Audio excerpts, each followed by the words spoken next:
Hey everyone. Okay, so we got another one here, folks. Another one where I'm forced to say, there's a lot to talk about. Imagine that with Eden Zero and Mashima. But okay, obviously the biggest thing to start off is that we get to reveal that Aknoel is actually the Queen of Lendard and Elsie's mother, Shia Lendard. And on top of the fact that the reason why she's able to harness power of the dragons is because of a mass production device that creates them, called Mobius. I think it's fair to say this chapter is very revealing about the reasons as to why the Civil War in Lendard was started, and why Elsie had even done the things she did, because Elsie knew about the Mobius, and I assume at the time at least wanted to stop this very situation from happening. Although after having killed Aknoel Shia, her mother herself, it's hard to know what it is that Elsie even plans to do with that device now, or whatever her other half is gonna do now. Which I don't know which Elsie we're dealing with right now. I assume it's still the other half, but I admit that's the one thing that is a little annoying about this chapter, is that Mashima is still dicking us around with what's going on with Elsie. But at this point, we know it has to be some kind of multiple personality disorder, or maybe it's some kind of dark ether that it's because the darkness of her ether. I don't know, but either way, dark ether or something. But she does have two sides of herself, so I don't know why Mashima is still teasing us with this, other than to build the tension of possibly what her motives are, or the fact that there's even enough that the true mastermind hasn't revealed themselves yet. But it's it is getting a little annoying.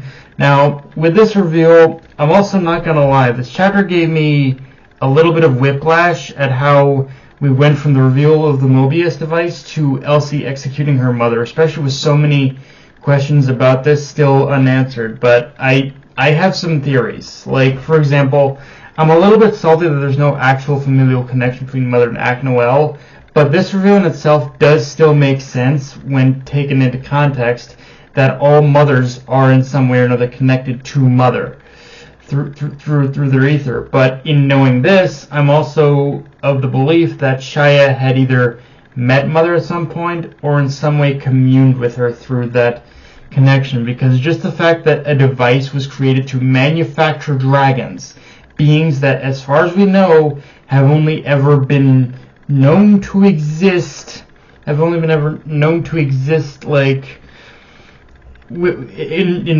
the Dragonfall, in the Dragonfall location of the cosmos. She wouldn't have been able to make this device if she didn't have some kind of outside assistance or knowledge, or been granted the knowledge of how to make them from someone who existed within that area of the cosmos, or knew how to make them. And while I don't like pointing fingers at her all the time, Mother kinda is the go-to, because she really is the only one we know of who more than likely exists within that space of the universe, who would have the knowledge of the physiology and the mechanical makeup of these dragons. And again, while it's possible that Shia siphoned this knowledge from Mother using that connection, while it's possible that Shia siphoned this knowledge from Mother using that connection through their shared ether, it doesn't paint a trustworthy picture of Mother either. In fact, it makes her even more suspicious. And with that being said, I do want to talk about how Shia became Aknoel and just how she got her machine body, because this is the part of this reveal that does make me wonder. Now, I do want to say straight up, it is more than likely that Shia had gotten her, was just resurrected and given that mechanical body by Lendard scientists who survived the war, maybe. But even then, I have to think that with her being on the brink of death, she definitely might have met Mother. Being so close to death, she might have like met Mother in some. She might have communed with Mother in some way, which is to say, I believe that with my whole heart that Shia did die during the Civil War, but possibly in her final moments she made like a plea to Mother in order to be granted life again, which also makes me think that although there are limits to how Mother performs these wishes and miracles, when it comes to the wish of a mother, maybe that's the one thing Mother has to grant regardless of circumstance, because she's so inherently connected to mothers through her ether, even if they're not making the wish in person. Like I think everyone else is forced in order to make a wish in person to her, but I think I think